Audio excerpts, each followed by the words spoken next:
готовьте свои вопросы, если они будут. Если будут какие-то трудности с переводом, мы вам поможем. Вот. Собственно, хорошей нам лекции. И давайте начнем. Да? Thank you for the introduction. I will speak English, I don't speak Russian, and I hope that the translation that should appear somewhere will be working. Okay, my name is Dana Shechtmana, as you can see on the board. I am here as chairman of an advisory council for the university that was invited by a rector, and I've been working with the university for several years now, so I know something about Tomsk Polytechnic University. One of the things that we do well in this university is teach technological entrepreneurship to engineering students, and this is not common in the world. And I think I should praise that it is done here, and the ongoing effort to make each and every one of you a technological entrepreneur sometime in the future. I'm from the Technion, Haifa, Israel. I also have a position in Iowa State University in the United States. Let us look first. My talk will be divided into two parts. Part number one is we'll talk about entrepreneurship, technological entrepreneurship in general. Why is it so important for the world to be more inclined toward entrepreneurship? And my other part, the later part, will be examples from my own country, from Israel, about failures of entrepreneurs and about successes of entrepreneurs. Okay, so the world today has struggling economies. Economies in the world today have problems. Many economies do not do very well, and there are many reasons for that, and we will talk about some of the reasons. There is population growth problem. Some countries have many children per woman, as many as 7. I'll show you examples. Other countries have less than 1 child per woman on the average. So there is no future for these countries.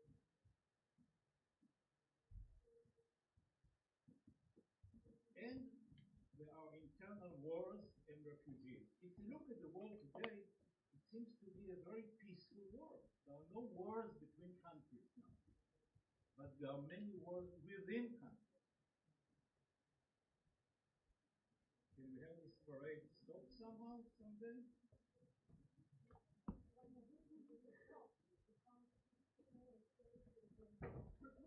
Okay. Anyway, there are internal wars. And if you look at all these countries, like Syria, like Yemen, like countries in Africa that have these internal wars, there's one thing common to all of them. They are poor countries. They are very poor countries. And people are disenchanted. People hate each other. People fight each other to take the other one's property. All this is bad news. Let's make some comparison between Russia and Israel. You know, Russia is a very large country. Area-wise, the largest in the world. Population-wise, also a large country. Israel is one of the smallest countries in the world, both in area and in population. Population in Russia, 145 million people. Israel, 8.5 million people. Area, Russia, 17 million square kilometers. Israel, 21,000 square kilometers. You can put Israel in Russia 1,000 times. Life expectancy at birth, Russia, 70.5 years. That is very, very low. Life expectancy for men in Russia is like 65 years.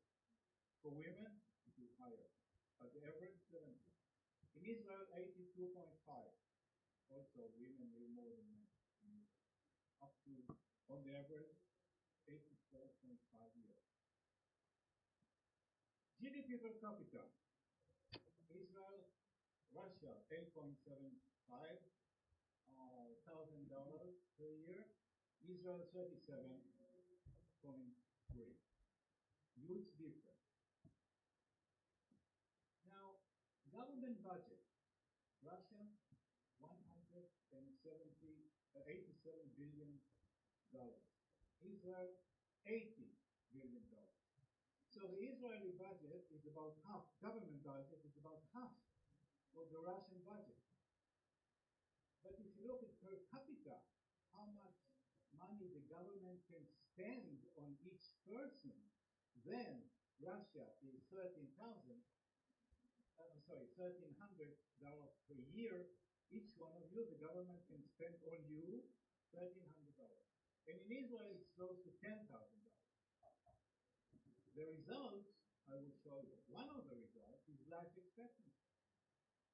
Because we in Israel invest a lot in the health system, which is given free to everybody, and only people that can pay do pay, others that cannot pay do not pay. But everybody can get to a very good hospital anytime he or she needs to go to the hospital. And this is part of the government budget per person. Okay, let's have a quick look at demographic pyramid. This is the demographic pyramid. It's called pyramid because it looks like a pyramid. And what you have here is, this is number of females as a function of age. From here to here, 0 to 4 years old, 5 to 10 years old, and so on and so forth. This is the number of people, women and men. And of course, as you go higher in age, you have less and less people, and at the end, which is about 100 years, you have very few people that are there. So this is the theory. How is it in practice? So this is the demographic pyramid of Israel of 2014. I could not find a more recent one, but it looks just about the same. So what you see here is, number one, it looks like a pyramid because it is a pyramid. There are more young children than older children. And as you go up in age, there are less and less people. So this is typical pyramid. This is the age, 0 to 4, 5 to 9, so on, up to 100 years. And you'll notice that towards the end, there are more women than men.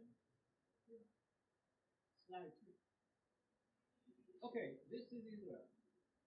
And the number of children per woman in Israel is 3.2. Also in my family, it's exactly 3.2. I have 4 children, but my children, on the average, have 3 children per family. So the average, if you do the math, it's 3.2.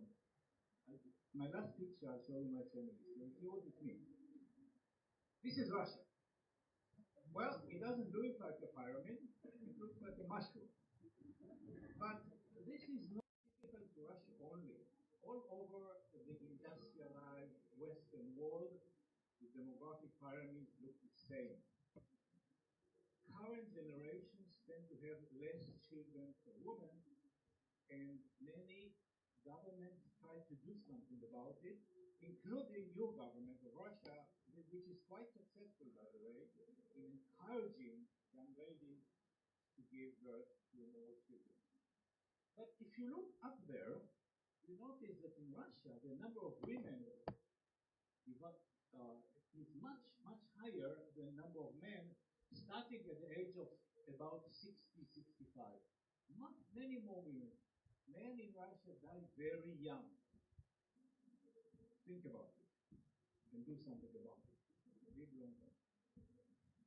Okay, so number of children per woman is 1.75 in Russia. In order to sustain constant number of people, you need about 2.1 children per woman, and then you have sustainable number of people. The population will not grow, but it will not shrink. Right now, in many countries in the world, you will be surprised, China included, number of people is declining. China is growing smaller in number of people. India is still growing higher in number of people. They have more children per woman. Okay, and this is the comparison between two. Here is a short list of number of children per woman. Very shortly, you will understand why I talk about it so much. In Africa, and one example is Niger. Niger, 6.8 children, almost 7 children per woman on the average. So there are women with 12 children, 15 children. And these are very poor countries. They cannot feed the children.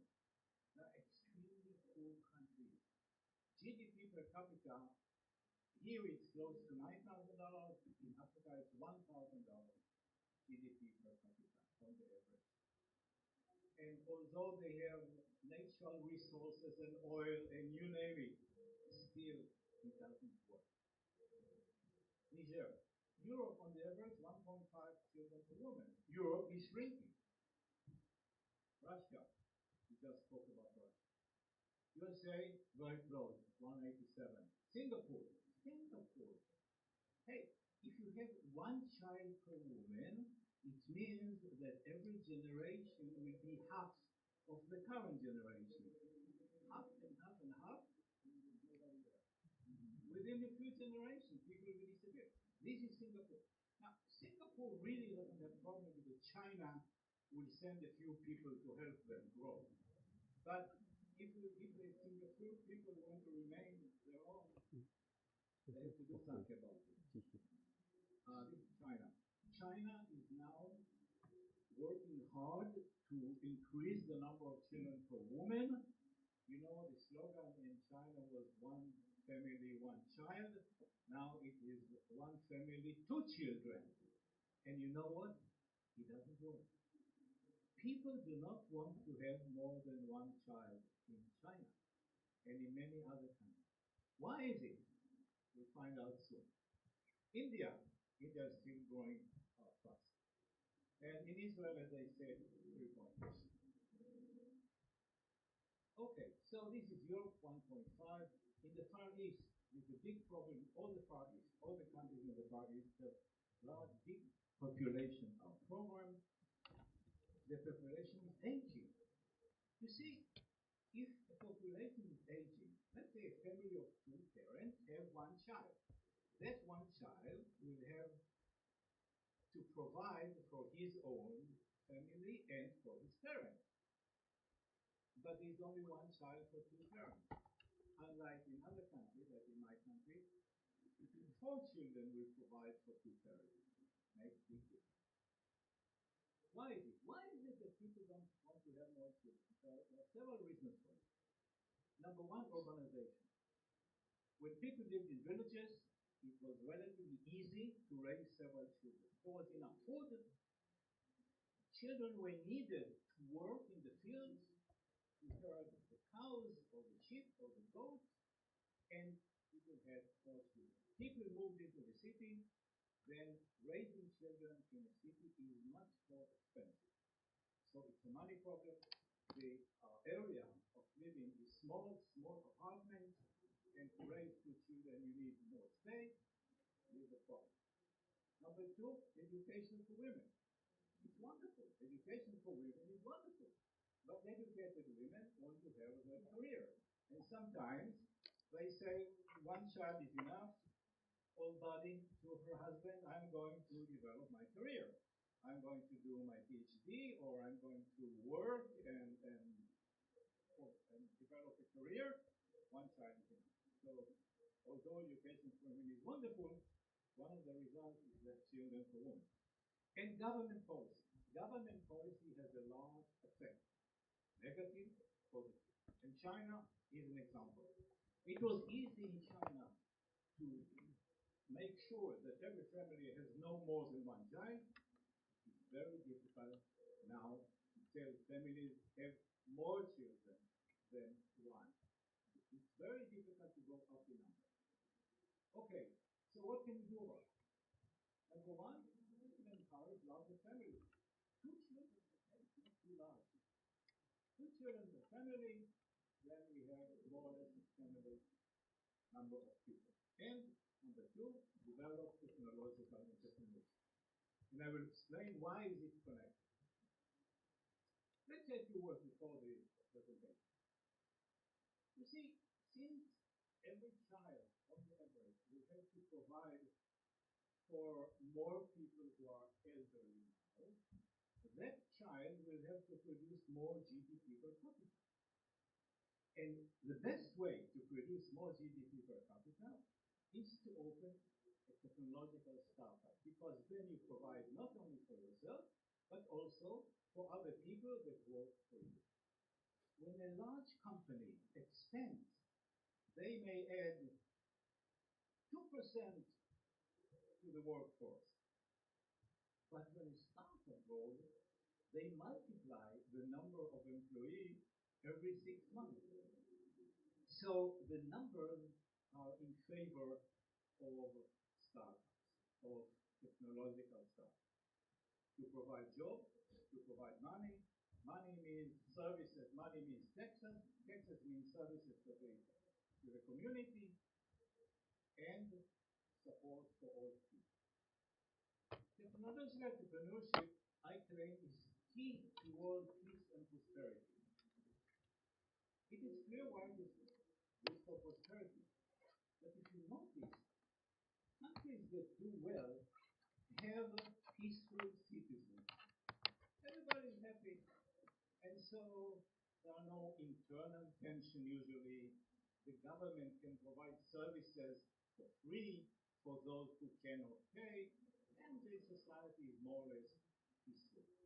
In other countries, where this is not the case, when there are no startups and the economy is doing bad, there are always social tension, and that may lead to war, as we know. So why is technological entrepreneurship important for the well-being of societies, countries, and the world? This is why. Because we will have a more peaceful society if we have a more prosperous society. One main reason for our troubled and unstable world today is poverty, and consequently, disenchanted population, as I just described. So, technological entrepreneurship is a solution to the following. Number one, low GDP per capita, if you have technological entrepreneurship, and in my country, it's a clear example of how technological entrepreneurship raised the country to a fantastic future. It's only technological entrepreneurship that did that. So it's solution to poverty, solution to high unemployment, because startups provide employment. However, startups provide employment to the educated people. Okay? Educated people have great advantage. And this is why it is so important that in every country, everybody will have good education. We'll go to education later on. By the way, you know, the debate today, people say, oh, automation, robots, high-tech will take the jobs of the people, right? You hear it all over the place. And I say, when I hear this, the following. What is the unemployment rate in undeveloped countries that do not have all those robots? 50% unemployment. Look at countries that have all these robots. What is the unemployment? In my country, 4.5%. The more the country is developed, the less is the unemployment. Don't let them tell you stories that it will take the jobs. No, it provides jobs. Automation, high-tech is wonderful. And it's a solution to disenchanted people. Sustainable economy depends on entrepreneurship in general, but mainly on technological entrepreneurship. It's okay to open a restaurant. It's okay to open a barber shop. This is fine. But this does not support the economy. What supports the economy are high-tech startups. Although every startup is a good idea because you provide for yourself and for other people, and you're not a burden on the society. So fostering technological entrepreneurship requires development of human ingenuity. Okay. The most important natural resource of every country, like Russia, it is not the oil, it is not the mineral, it is not the wood. It's the human ingenuity. It is you. You are the most important natural resource of Russia. Your brains. But your brains have to be trained to achieve the goals that I just described and will talk about. This is it. You are the most important natural resource of Russia, not oil. You see what happens with the oil. Where is the price of oil? I don't see it anymore. Human ingenuity is the most important natural resource of any country. How can we develop human ingenuity? What is the process? There are several stages. And everything sounds normal, as you will see, but it has to be done right. Number one, good basic education to all. To all. Everybody, including in the remote villages, must have good education.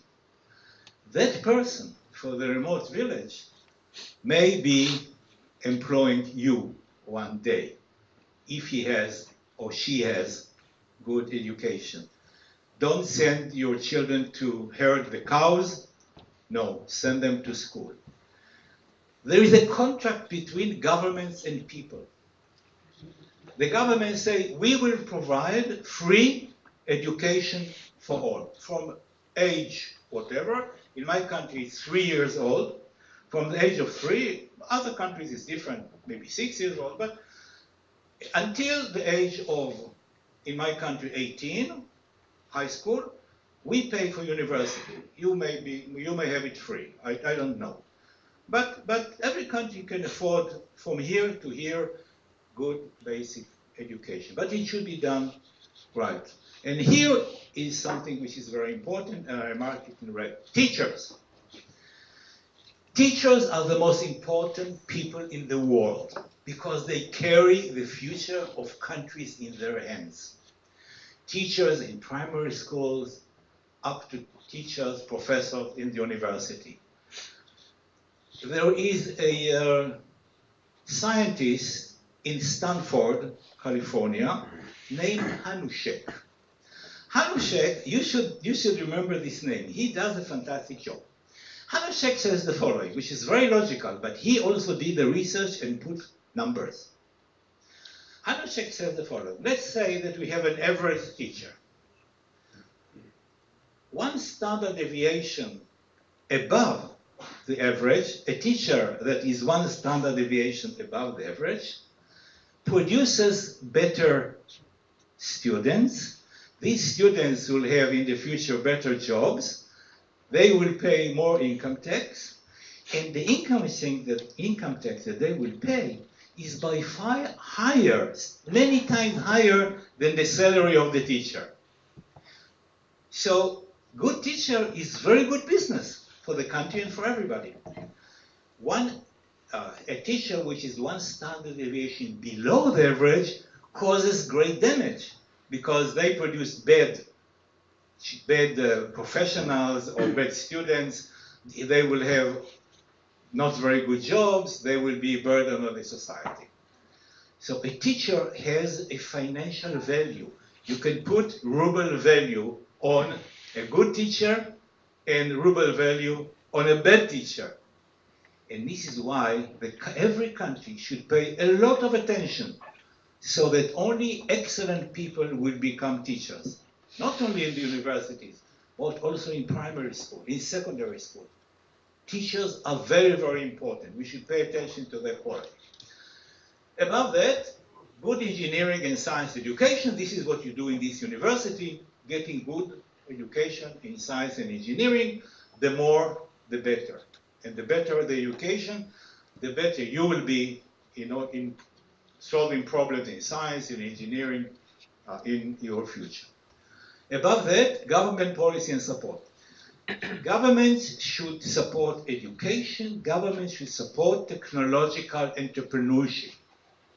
And in my country, it is done very well. The government, 4.5% of the budget of the government goes for research and development. It's the highest in the world. Maybe Sweden is now parallel to this. We invest a lot in R&D, research and development. Above that, free market economy. Hey, it sounds very natural in Russia today. Free market economy. You make products, you sell around the world, you buy around the world.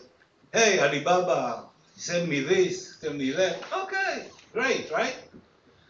I can tell you something. I gave a talk in the parliament of a country in South America. Everybody was happy. I talk like this. When I said free market economy, everybody just said no. Why not? Because free market economy is neo-colonialism. So they say. The United States will come and take everything. I said, you want to protect your products by taxes? I said, yes, we will protect our products. This is the parliament. I said, you will die financially if you protect your products because you will never be competitive and your economy will die. This is not the way to do it in today's market. All these, and above all, no corruption. Corruption kills entrepreneurship. And I don't need to give you examples how corruption can kill entrepreneurship. Very bad. I talked to many people, simple people in the street, people I met in dinners and so on, and I asked them how corruption affects you personally. Up there, okay, but... And then they tell me how it affects them. Corruption is very, very bad. It should be eradicated. And I can tell you that the president of China declared war on corruption. And I praise him for that. I think it's a very good example. Let's go further. Let's say that you have a country with all this. There is no corruption and free market economy, government policy and support is wonderful. Good science education, good basic education. Are these countries necessarily entrepreneurial? No, not at all. Because technological entrepreneurship needs to be developed. We have to develop the knowledge, what it is, and we have to develop the spirit of entrepreneurship. And they depend on each other. Once you develop the knowledge and everybody starts to speak about entrepreneurship, then it becomes the spirit of the country. It becomes a common goal. Hey, everybody wants to be an entrepreneur. And I saw it in my country. And I'll tell you later on what happened there. Some people say that in order to become a technological entrepreneur, you have to be born. Well, okay, either you are born entrepreneur or you don't have it. Hey, entrepreneurship can be taught like mathematics, like driving a car. Okay, you're not born a driver. You have to take classes of driving. You're not born a swimmer. Somebody has to teach you how to swim. But they can teach you how to swim, how to drive, and how to become a technological entrepreneur. So, can we teach technological entrepreneurship? Of course we can, and we should. So, whom and where should we teach? Here in this university is one wonderful example in which you have mandatory classes for everybody to learn how to become entrepreneur. This is better than my university, I must tell you. But we have to teach also youth in high schools. And in Israel, we have many programs, not by the government, but volunteering bodies that educate young children in high school how to become entrepreneurs. And they are very practical about it. They ask the students to invent something. They ask the students to make it. They ask the students to do market survey. Go in the street and say, hey, you know, I just made this. Will you buy it? $5, $6? Okay. Is it good for you? You want it? How about you? This is market survey, okay? And try to sell it. And in the process to register a company. So they go through the process, but also, more important, through the terminology. What does it mean, startup? They learn about the law of patents. They learn about market survey. They learn about marketing. They learn about financing in high school. And of course, in university, engineering, scientists, MDs, computer experts, all these people should know how to open a startup. And technicians. Hey, technicians, these are the people that can push the button on an MC machine to make products, and they can also open startups, technological startups, and they can really do very well. All these should be taught. So it is the engineers, biologists, MDs, scientists, computer experts that start new high-tech companies. These are the people, so they should be taught how to do it. It's very simple, logically. I'm going to tell you about a class that I have opened at the Technion, and I did it in 1986. Most of you were not here in 1986. You were in the planning. But, so this is 1986. Why did I open this class? Because when I was a student in the university that I am now a professor. The spirit of the Technion told us the following: you'll be so good that when you graduate, everybody will want to hire you. And I said, this is wonderful, but what if I want to open my own technology business? How do I do that? The Technion did not teach it. And when I asked professors to teach me, they said, no. This is a how-to course. We don't teach how to. We teach only principles. And later on, you will do whatever you want with the principle. 1986, I became a full professor. And then I decided, okay, now I want to hear lectures on entrepreneurship. But I would like to have many students with me listening to lectures on entrepreneurship. In 1986, we did not have a word for startup in my language, Hebrew. There was no word for it. And there were no startups to talk about. There were several successful large companies, and the economy was very poor. So, this was the class that I started. This was 30 years ago, now 31 years ago. And the class is still running today. When I opened the class, it was the largest class at the Technion. I took the largest hall of the Technion. It had 600 seats, and 800 students came to the first lectures. They were sitting on the stairs like this. The hall is like this, only larger. So they sat on the stairs here, they sat on the stairs here, they stood behind there, they were hanging from the windows. It was amazing, very dangerous from the point of view of safety, but it was a smashing success. So I will tell you how the class works. I cannot teach the class. What do I know about entrepreneurship? Well, now I know, but those days. So, first of all, it's open to all Technion students. Everybody can take it. It's not mandatory, but everybody can take this class for one academic point. It's one meeting every week. And there are between 300 and 600 students in the class. The first time there were 800, but then only 600. And it varies, some years like this, some years like this. And all lectures are given by invited speakers. And I will tell you who are these invited speakers. First of all, successful entrepreneurs. These are the people who built the high-tech companies in Israel, the first ones to build the high-tech or medium-tech companies in the country. And it was not simple to convince them to come and talk at the Technion, especially the first one. The first one was the father of entrepreneurship in Israel. I admire him till today. He's still alive. And he hates my university. He thinks that engineering should not be taught at all, only technicians. He needs technicians. So he hates my university.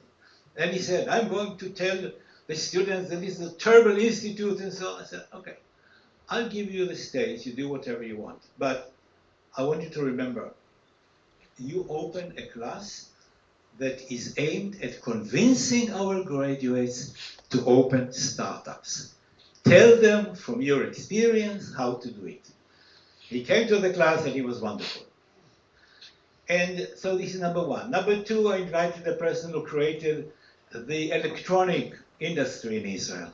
Number 3 is an inventor that produces electrical generators to produce electricity, but not for home, quite large, but using special technology that it needs no person around it. So you can put it in Kamchatka and it will work forever whenever you need electricity.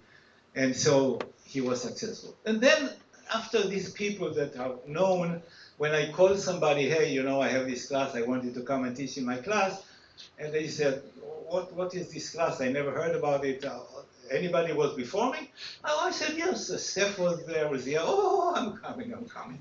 And from there on, I didn't have any problem. This is number 1. Number 2 are new startup entrepreneurs. These are people that opened a company 2 years ago, 3 years ago, 5 years ago, and they are still struggling to keep the company alive and to succeed. And later on, towards the end of my talk, I will show you the numbers in Israel. Who are successful, who is not successful, why companies fail, why companies succeed, and so on. And number 3 are professionals. I bring a lawyer to tell my students what is a limited company and why you should open a limited company and not take the financial burden on your narrow shoulders. I bring somebody who talks about market survey. Before you even start to thinking about opening a company, you should learn who are the competitors. You should learn what is the price range. You should learn what is the technology around the world. Maybe you are not unique.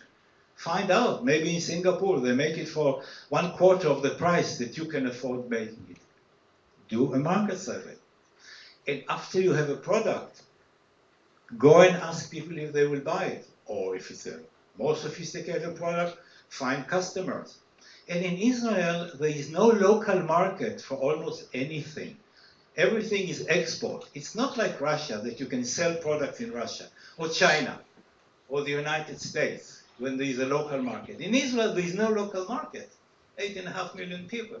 So anybody who opens a startup thinks immediately about export. So you should develop your relationship with the world rather than with the people in your city or in your country. It's a different attitude.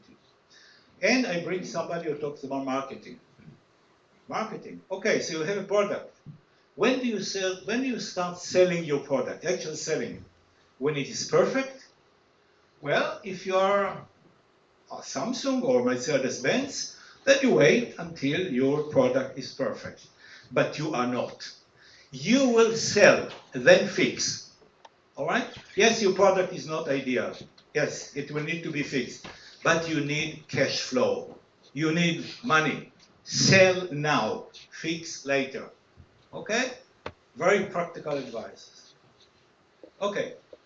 So, mistakes that lead to failures. Most of the speakers in my class tell about mistakes they made when they worked and opened startups. And the students learn a lot from it. I have a list of hundreds of mistakes that people make that sometimes it's called failure, total failure, and sometimes it causes difficulties only. So then there are cultural considerations. This is a very serious problem, mainly in the Far East. If you look at the structure of the industry in the Far East, a good example is South Korea. In South Korea, you all have products of South Korea. You buy cars, you buy televisions, you buy audio equipment, I don't know, earphones. They have very developed industry, but they only have about 10 large companies and almost no startups in South Korea. And you know most of these companies, okay? You know Kaya, and you know Samsung, and you know LG, and about 10 organizations. If somebody opens a startup here and there in South Korea, a large company will buy him very quickly, either to use his invention or to hide his invention so that the competitors will not use the invention. So there are almost no startups there. Very large companies, very successful companies. South Korea has a very successful economy. But there is one more thing which is a major factor, and that is fear of failure. In several countries in the world, failure is a shame. If you fail, it's a shame on you, it's a shame on your family, it's a shame on the city, God forbid, it's a shame on the emperor. So people will not take the risk because they know there is a good chance that they will fail and they cannot afford the failure. And when I come to these countries, I say, failure, okay, start again. It is okay to fail. Many fail. Start again. And I give them an example of a child, 1-year-old child. A child, 1-year-old, starts to walk. He walks 2 steps, whoops, falls down. Gets up. Takes 2 steps, whoops, falls down. After 2-3 days, after a week, they walk. After 2 weeks, they run. After 3 weeks, you don't catch them anymore. It's okay to fail. It's fine. Get up, start again. It's not a shame to fail. But telling it is not always effective when the tradition is that failure is a shame on you, your family, and on your society. I want to say a couple of words about entrepreneurship. This is a different talk. I will not talk about it today. I just want to mention it. Let's say that I would like all of you to be technological entrepreneurs. But the fact is that most of you will work for companies. But in a company or an organization, not necessarily a company, any organization, you can be an entrepreneur in the organization. It's called intrapreneurship. And entrepreneurship has several facets. First of all, management should encourage entrepreneurship. Management should say to the employees, come to me with good ideas and I will reward you. And in my country, this works very well. Why? Because any employee, an engineer of the lowest grade, can call the owner of the company or the CEO of the company, the big chief. This is 7 levels above him. He can call the secretary of the big chief and say, I have an idea, I want to talk to the boss. The secretary will say, that is fine. Wednesday, 10:30, come to the boss. He comes and he expresses his idea. The boss will say, okay, sounds interesting, let me check if we can make it, if you can sell it. And a couple of weeks later, he calls that man or woman, come to my office, I want to talk to you. Boss will say either, I'm sorry, we don't think it's a good idea, but thank you very much. Or we think it's a good idea. I will give you 2 more engineers. I give you 1 room at the end of the corridor. I'll give you $1 million. Start developing the product. Talk to me every quarter. Show me what's happening. Come at the end of the year. Show me the product. Thank you very much. Goodbye. So he works with 2 engineers, and they develop the product with the support of the company, which is wonderful because if they need software, the company has people of software. If they need some microelectronics, the company will get it for them. And in most cases, they will succeed. And this is a fact. But here comes the best part. Because if they succeed, the boss will say, this is a wonderful job. We are now opening a subsidiary to produce this new product. And you, with a bright idea, are a major partner in the new company. What is the final result? Everybody with good idea calls the secretary of the boss. Now, when I talk to people who are big chiefs in Israel, and I said, is it true that anybody can call you secretary? He says, no. Well, they can call me. Why call my secretary? Everybody has my cell phone. They can call me. And I will talk to them. Right? This is a different culture. In Israel, we have a very open society. And one of the reasons for the open society is the fact that you don't always know who is more important. I'll give you an example. In my university, in my class, we had a professor and we had students. So the professor is more important, right? Okay. Then they go to military service. One of my friends, the students, is a big chief. He's the commander of a big camp. And the professor? Oh, the professor guards the gate. So who is more important? So this is why we have a very even, equal quality in our society. It's quite good. And this is why there is a lot of communication, which is important. Another issue that I'm dealing with now is the following. What time do I have to finish? 12. At 12. Okay. Maybe we'll have lunch in between. Okay. We have plenty of time. That's excellent. Yes. We have a tendency in my country that young people do not want to study engineering and science. Why is that? Because it's difficult. They want to do something easy. Why study? Why spend the best years of your life studying something which is difficult? And I thought about this problem. Okay, what does it mean practically? It doesn't mean that we have less students in the universities. We have the same number. But the pool from which we can draw the students for our university is shrinking. So the number of candidates is less and less every year. So I thought, hey, what can I do in order to convince young people that science and engineering is wonderful? My answer was, start teaching science very early. Real science, very early. I spoke on the radio. The mayor of my city, Haifa, is in his car listening to the radio, and as soon as I finished the interview, it was live, he calls me and said, hey, Danny, did you say early science education? I said, yep. How early? I said, kindergarten. Teach science in kindergarten. He said, will you do it in Haifa? I said, do you pay? He said, I will. So we did it. It was a failure. I'll tell you why. The idea was to teach the kindergarten teachers, to teach them the science, which they should teach the children. It doesn't work. They just don't have it. They may be wonderful women, hug the children, be very nice, but the science is not their part. They can hardly understand, but when they tell the students, it's a totally different story. However, this has developed into other directions which do work.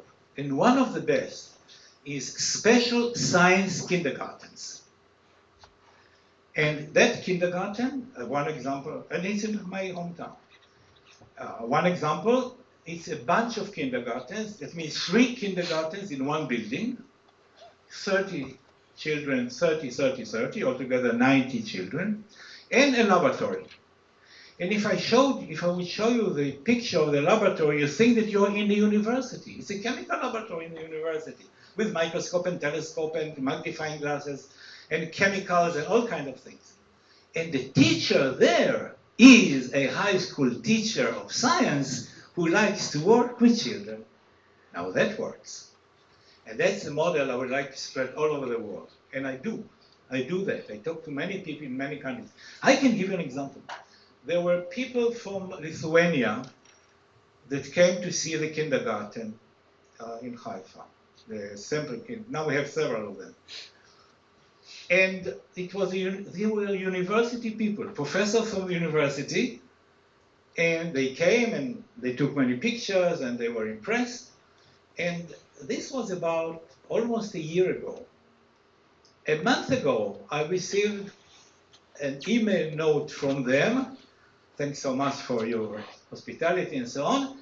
We have opened 17 such kindergartens within 1 year. It can be done. And it's wonderful. Of course, now it has to continue. It's not enough to do it in the kindergarten. First grade, you have to continue. Second grade, third grade, and so on. Okay, but this is what I do. Money. This is what we teach our students. Money, of course, is important. So, but not all money is the same. Not all money is the same. No, not the same to me. No. There is some good money, some bad money. We recommend the following. First of all, if you do not have deep pockets, do not use your own money. Do not use your own money. Don't sell your car or your apartment for a good idea, because you may lose your car, your apartment, your wife and children in the process. Don't use your own money. Use money of people who can afford losing it. And there are many people like that, by the way. Do not take money from relatives or friends. Don't do that. You lose your relatives and friends. You know, you took some money from your aunt, and a week later she says, "Oh, how are you doing? Do we make money already?" Hey, auntie, it will take years. Years it will take? Yes, it takes years. Don't take money from relatives. Where you should take money? Number one, angels. I want to explain. Because Israel has many, many startups, there are also many exits. People, after several years, sell the companies for a lot of money.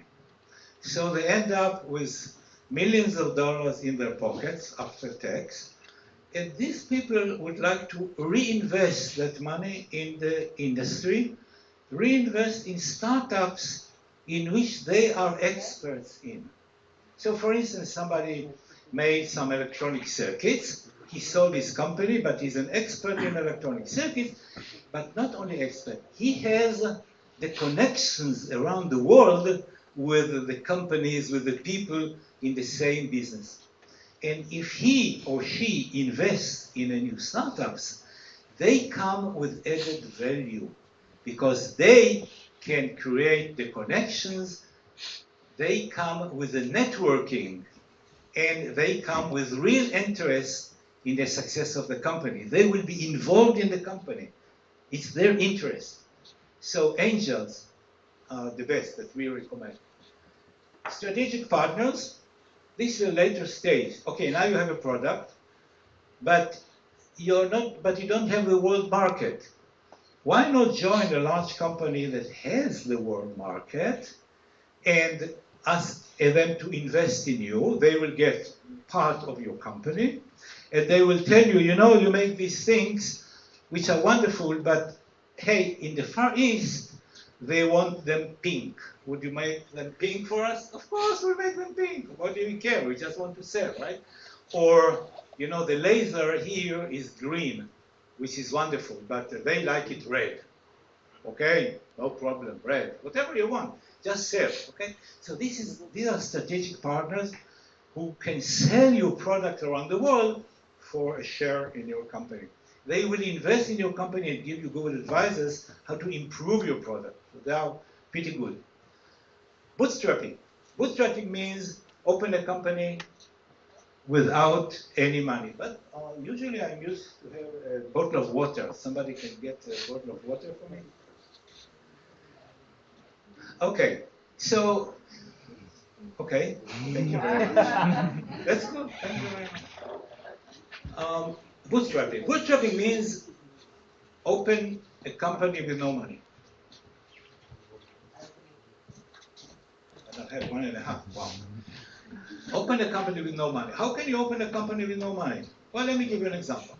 Let's say that you have a product and you need help of somebody who is an expert in software. You need to develop a software program to run your product, and you cannot do it.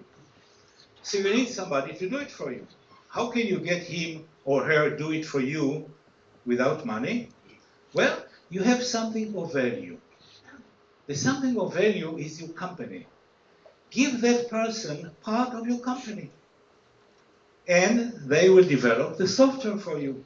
And together, you'll be a success story.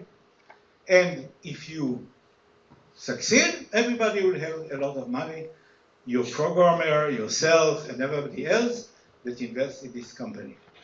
And remember, right now, the value of your company is zero. This is the value now. Give him or her a good part of the zero, because this will, your future depends on this person. Okay, this is bootstrapping. Venture capital funds. I have a problem with venture capital funds, and this is why I put it last. Venture capital funds will give you money, and they will do two things that are bad for you. Number one, they will not give you enough money to complete the project. They will give you...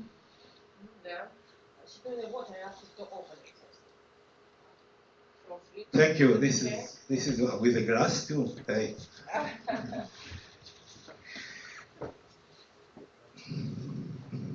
Let me drink a little bit first.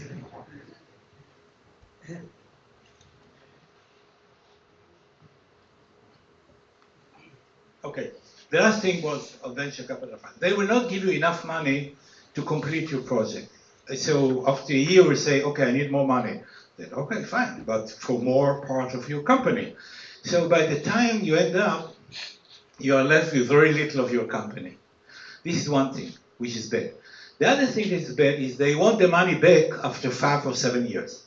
And in many cases, 5 years is not enough to have a success story in your company. But they tell you, hey, we gave you the money for 5 years, we want it back. If you cannot pay back, of course you cannot, then we will sell your company and we'll get the money, and that's that. And so you lose your company. So this is why venture capital funds, I have problem with them. And I'm not just telling you, I tell them that I have a problem with them. In many countries, by the way, okay, I don't know if you know how venture capital fund works. I will explain. Somebody says, I will open a venture capital fund, give me money, I will invest it according to my skills, I am an expert, and in 5 years we'll make profit. I will invest in 10 companies, 7 will fail, 2 will stay alive, and 1 will be a great success. But that one with great success will give you money much more than you ever thought you will get. So people give them money. And in some countries, the venture capital fund tells the people, you don't really need the money back now. Leave it with us. We will continue to invest in the company until it grows real big. You will win, everybody will be happy, which is the better way of doing business. Okay. Now, I would want to tell you something about Israel and my own experience in my country. These are the startup, high-tech companies that opened according to the year, starting in 1999 and ending in 2014. Red means company that failed. This off-white means companies that are alive, but were not great success. And the one in blue are companies that were great success. So you can see the ratio. And the ratio is that maybe half of some, or sometimes more, companies fail, but it takes them quite a few years to fail. And the companies that are alive but not yet a great success is the major number.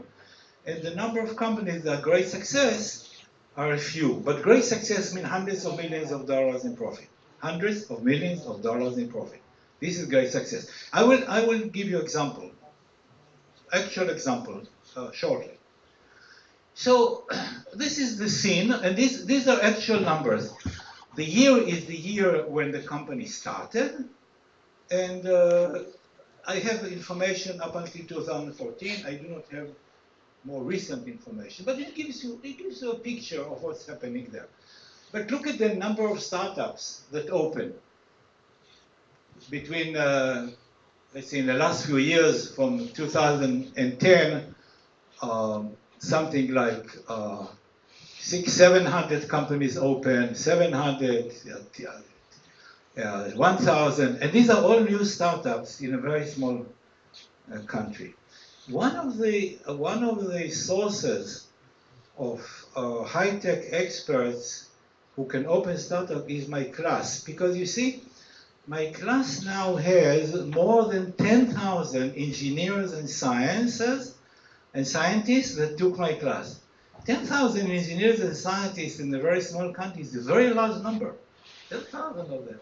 And in a recent study we ended half a year ago, we learned that 25% of them, 25% were involved in startups. It's a huge, huge number. So my class, a simple class, has a great effect. Okay, now here is another interesting story. I will explain what you see. Every large company that you can name in the world has an R&D center in Israel. Intel develops the Intel products in Haifa, my hometown. They employ 11,000 engineers and scientists. One company in Israel. Your laptop, my laptop, the Intel inside was designed in Haifa, mainly by Technion graduates, my university graduates. Intel is just one such company. And there are many, many large companies who open development centers in Israel. Now, is it good or is it bad? Number one, it's a terrible brain drain because people work for a company that does not produce in Israel. They produce in Vietnam or China or wherever. So they take the brains develop something and they make it in another country. But there is also a good side to it. There are several good sides. Number one, these people get very good salaries. So it helps the economy. Somebody that gets good salary can go to the supermarket and buy more expensive products and go to the restaurants and spend more money. So it's good that people have very good salaries. But there's one more thing which is quite important. You see, these people in the design centers know what's going to happen 5 years from now. Because they develop the product now for 5 years ahead. And if they have a good idea how to use this technology for their own profit without breaching the patents, they retire. I mean, they go out, they open a startup, and they can develop products on something that will be here in the stores in 5 years from now. And they are the only one who knows about it. So it's a great advantage. Besides, they are part of the ecosystem, entrepreneurial ecosystem. Entrepreneurial ecosystem means that everybody talks about entrepreneurship, everybody knows how to do it, and people talk about it and come up with good ideas. This is entrepreneurial ecosystem. It's very important, and they are one part of it. There are other parts. I'll tell you what they are. Okay, so everything is in Hebrew, but I will explain. These are the number like 81 here. 81, 37, 35. These are number of development centers. And so this is IT and other programs. Medical equipment, communication, semiconductors, internet and mobile, cyber, industry, publication, digital publication, pharma, agriculture, fintech, and other things. These are the numbers. So there are 81 research development centers, and Intel is just one of them that develop the software and so on. And this is the places in Israel where they are. So most of them are in the Tel Aviv area. Okay, these are the numbers that opened, number of developments that opened and closed as a function of the year, right? So they started in 1964, one opened. 1988, 3 opened, 1 closed. 99, 19 opened, 10 closed, and so on and so forth. The recent one, let's say 2015, 19 opened, 2 closed. All in all, now we have 300 development centers in Israel. 300 large organizations in the world have development centers in Israel. It's an amazing number. There's no parallel in the world to it. And many of them are companies from the Silicon Valley, and the only place in the world they have a design and development center is in Israel. And this is based on high quality human resources. High quality, good engineers and scientists with good ideas. Okay. These are the companies that open those startups. So the United States, you recognize the flag. The United States has 203 development centers. Germany, 18. Britain, 16. France, 11. Japan, 9. Canada, 7. Switzerland, 6. China, 6. And others, 31. So these are the companies that open. Exits. I told you that sometimes companies are sold, they have exit to foreign companies. And sometimes these are big events. These are the revenues. This is what they sold the companies for in billions of dollars. So these are in 2013 they sold for this is billions of dollars, right? They sold for 6.77 billions of dollars. Then 8 and so on. So 2017 they sold for $23 billion. You know, it's the budget of Russia, of the government of Russia, 180 some billion dollars. Exits from Israel is $23 billion. It's unbelievable, right? And one of these companies was sold for $10 billion. Of these 23, for $15 billion. $15 billion, one company. I'm sorry. One company in 2017, it's called Mobile Eye, was sold to Intel for $15.3 billion. And this company was developed by 2 university professors from the Hebrew University in Jerusalem. Okay, you know professors? Yeah, like your professors. So 2 people like that. Mobile Eye is a technology to let a car drive by itself without a driver. Okay? So they developed the most advanced technology. First of all, they were first to understand that one eye is not enough. You need to have 2 eyes. So this was the start, and so on and so forth. They sold the company for $15.3 billion. They paid the taxes, and they have very, very deep pockets. 2 professors. And now they said, okay, we taught cars how to go without human eye, but there are many people who are blind and they do not have a human eye that sees. Why don't we develop the same technology for blind people? And this is what they do now. It's a new startup. It's only a year and a half old or something like that, maybe less. The value of the company is now, a year after they started, $1 billion. This is the value of the company, and by the time they sell it, it will be something like this. Okay, so is exit good or bad? When I started to teach technological entrepreneurship, I told people that don't sell. Let your company grow, grow, grow, and then sell, or don't sell. But then people explained to me why they sold, and in most cases they were right. They reach a stumbling block that they cannot jump over because they don't have enough money to open foreign markets. You see, if you start selling in a foreign company, you need technical support. You need to have employees sitting in that country servicing the equipment that you sell. And in many cases, you cannot afford it. It's very expensive. So they said, okay, I will have a new idea. I will start something new and I will sell this.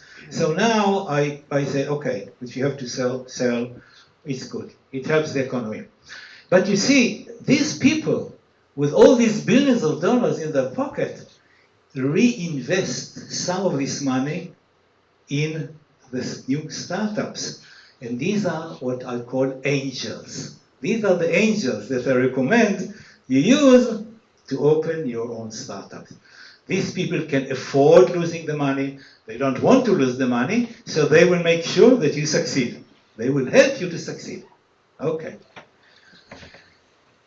Okay, so this book, Israel Startup Nation, tells the story of how Israel has developed to becoming a startup nation. Is the book good? I don't think it's a good book. The first example is the book was a total failure, and I will tell you now what is failure. This is the first example in the book. So there are good examples, bad examples, but it gives you some idea about how the Israeli ecosystem has developed into what it is today. And this is what happens when you have 3.2 children per woman, 3 generations. Okay, now I would like to tell you about, if I finish with this presentation, let me tell you a few success stories, actual success stories, and actual failures. Let's talk about a failure first. This is this first story in the book that I just told you. It's a company called Better Place. Better Place is it was developed by a young man called Shai Agassi. Shai Agassi came with the idea to develop an electric car that you do not have to charge. You have to just replace the battery once it's empty. So you drive 300 kilometers, you stop in a battery station, they take the big battery out, they put a new battery in, and you continue. This young man could sell ice to the Eskimos. He could sell snow in Tomsk. He was such a wonderful salesperson. He was an amazing salesperson, full of bullshit. He came to the Technion and gave a talk to the faculty, 600 people. I was sitting there and I said, this can never work. But everybody was excited. Of course, it didn't work. He created a partnership with Renault, the French car company Renault. They produced the cars for him, put in, take out. Total failure. And because he was such a good salesman, people and companies invested in him hundreds of millions of dollars. A huge amount of money. They lost all the money. Why did it fail? Because it was a bad idea from the onset, from the very beginning. And now a success story that I just mentioned, Mobile Eye. Mobile Eye, of the 2 professors, was a success story. And Intel, Intel wanted to go into the business of developing the hardware and software for independently running cars. And so this is why, to get into the market, they paid him $15.3 billion. Can you imagine 2 professors sitting in front of a company like Intel telling them, give me 16 billion and you can take my company. No, 16 billion is too much. How much? 14 billion. Nah. 15.9. No, too much. And they ended up at $15.3 billion. Wonderful success story, and they were right to sell it. And now they reinvest it in the economy. Another failure. Domo was a cell phone, but very, very small cell phone, developed by a guy named Dov Moran. This is why he called it modo, morando, modo. And he started, it was an amazing idea of a very flexible cell phone that you can load in all kinds yourself. You can load in programs, you can load in, you can change, you can play with all the functions of the machine. And it was very, very small and very inexpensive. And they started to sell it in India. And it was sold in India in good numbers. But then the year 2008 arrived. 2008 was a big, bad year for world economy. The market fell, there was no money available, many people did many mistakes, and he could not get money to continue his idea and his company, and he failed. The reason? Lack of money in the market to continue. Another success story. What did I have a success story? I have it on my list. 1 second.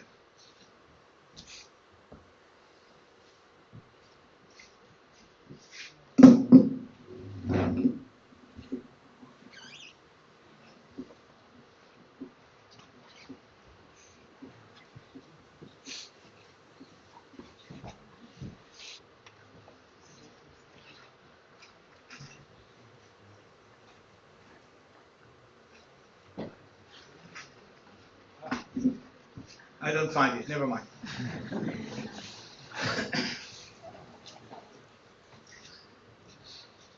I would like to finish by telling you the following. The sources of the ecosystem that has been developed in Israel has several pillars, standing on several pillars. Pillar number 1 is good universities. We have good universities to educate good engineers. So this is essential. But that is a thin layer of very well educated technology people or science people.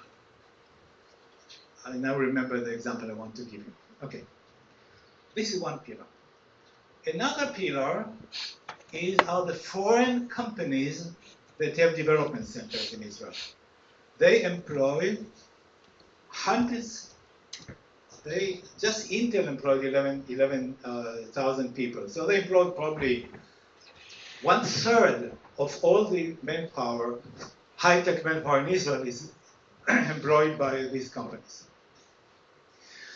Pillar number 3 is the military. You'll be surprised. There are many, many young people who work in the military to develop cyber protection, cyber war, cyber aggression, cyber protection, develop new technology for unmanned flying vehicles. High-tech at its best is in the military today, not only in Israel, in Russia, in all the countries. These people, after 3 years of service, go free. And they have knowledge that can be used militarily, but also for civil purposes. Okay, you have unmanned vehicle to look at the terrorists, but it can also look at crops. It can also look what areas are doing well, what areas are not doing well, and so on and so forth. It can give you information which is good for civilians. So the military is the third such pillar, and all of these create this ecosystem. The fourth example I want to give you of success is a story of a friend of mine who worked for one of the military development centers in Israel. He's a Technion graduate, and he had an idea. He wanted to develop a pill that you swallow, and it will take pictures of all your intestines and broadcast it to a screen or to a memory, and it will tell you if you have cancer somewhere here. But he could not do it because the electronics was too large to be put in a pill that you have to swallow. But one day he realizes, okay, now I have the technology. Yes, the microelectronics became miniaturized, and the light with LED became very small, and I can have a very nice camera inside. And he made this pill, which was and still is a great success. But the end of the story is the following. He ended up, at the first he had 100% of the company. But he took money from venture capital funds. And every time they gave him money, they took a bite from his company. He ended up with 3% of the company. 3%. He's the inventor, he's the mind, he's everything. And if you look at the internet today, they will tell you about the company, but only rarely they will tell you about his name. Everybody, our company developed it. Yeah, of course your company, but you bought the company, it's not your idea. So it's a success story, but there is more to it.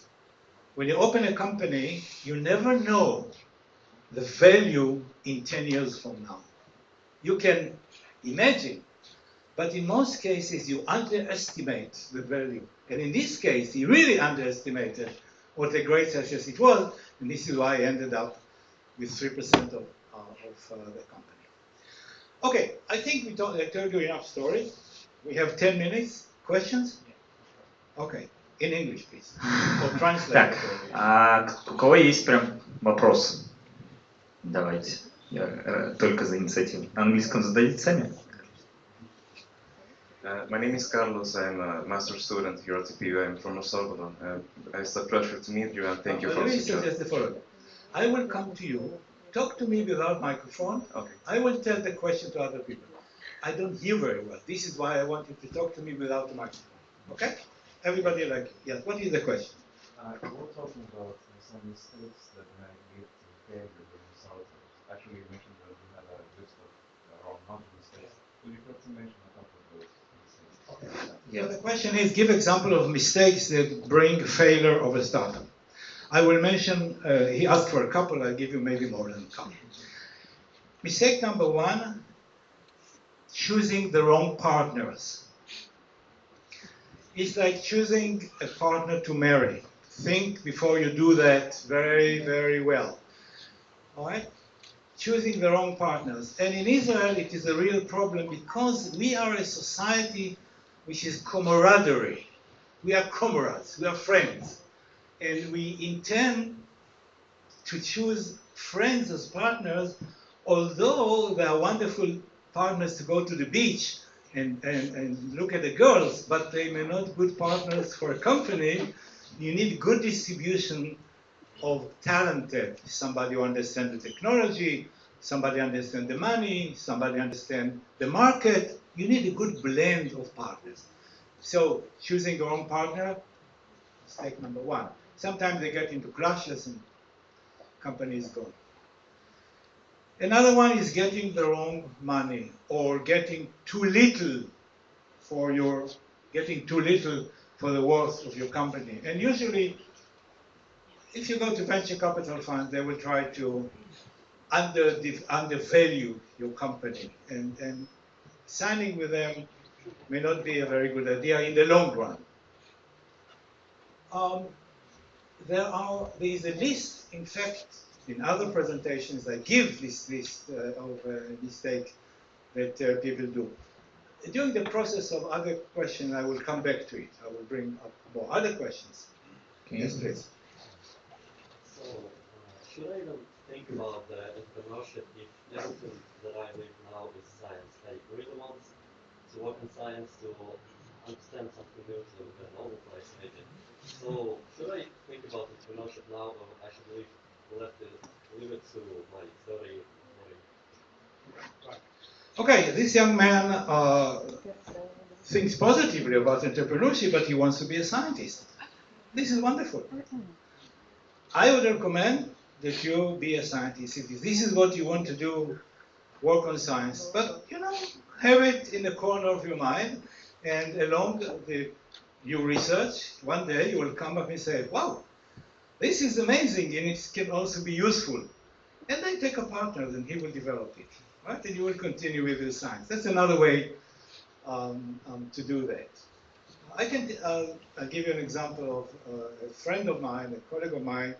It's a lady from the Weizmann Institute. It's another university in Israel, who had a medication developed for something that didn't work.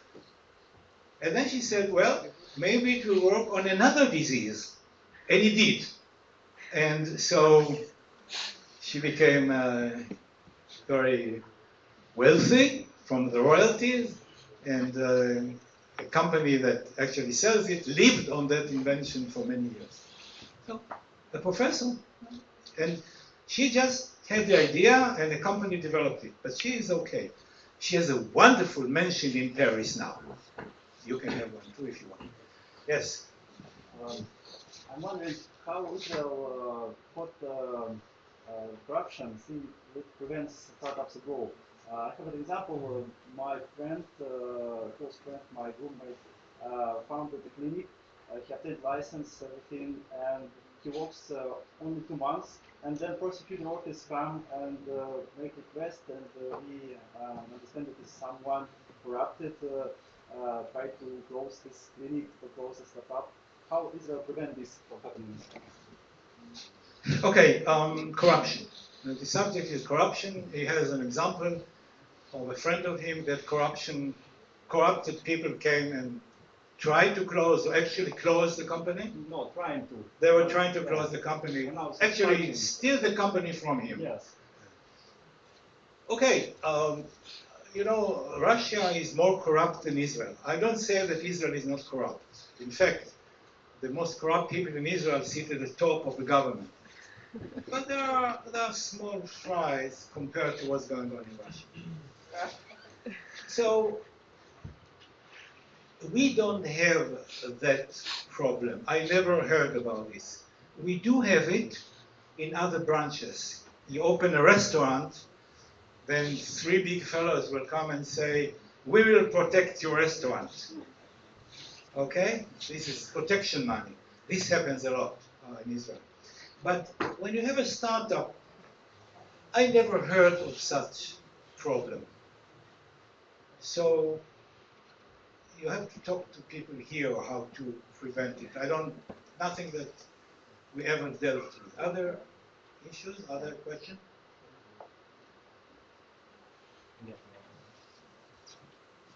This question from our website, because of some translation. In which age is the best time to start technical startups? It's better for students, it's better for PhD students, or maybe it's better when you start to be a staff or professor in the university? Okay, so the question is, what is the right age to start? There's no one answer to this, but generally what I recommend is graduate from your university, go to work for somebody, get some experience in real life company. Not what's in your imagination, but how it really works. And when you work in that company, look at all the aspects of the company. Okay, not only what's on your desk, talk to the people of sales, become friends with them. How do you sell the product? How do you budget? Where to buy equipment? Things like this. So try to look at your company, not from your desk, but from above. Look at the company, try to understand how it works. This experience will serve you very well. In Hebrew we say, don't shave on your own beard, shave on somebody else's beard. And one, by the way, this is an important issue, and it's very good for you to know it, because you have entrepreneurship teaching in this university, which is wonderful. I tell my students the following. The numbers tells that there is a good chance to fail first time you open a startup. But when you open a startup for the second time, the chances to succeed rise dramatically because you have experience now. And I tell my students, don't fail in your first startup, because I will teach you what you need to know that you will learn if you open a first startup without listening to our class. So bypass that stage. When you open your first class, you have enough experience like you open now the second class. And then your first trial will have a better chance to succeed. This is why, this is the reason to take my class, and this is the reason for you to take these wonderful courses of entrepreneurship. It will take you one step ahead. You will open the second company already because you know where the stepping stones are and where the stumbling blocks are. I don't know if you know this expression. You know, make sure that you don't fail, go this way, and you have a better chance to succeed. Hey guys, it's 12 o'clock. Thank you very much.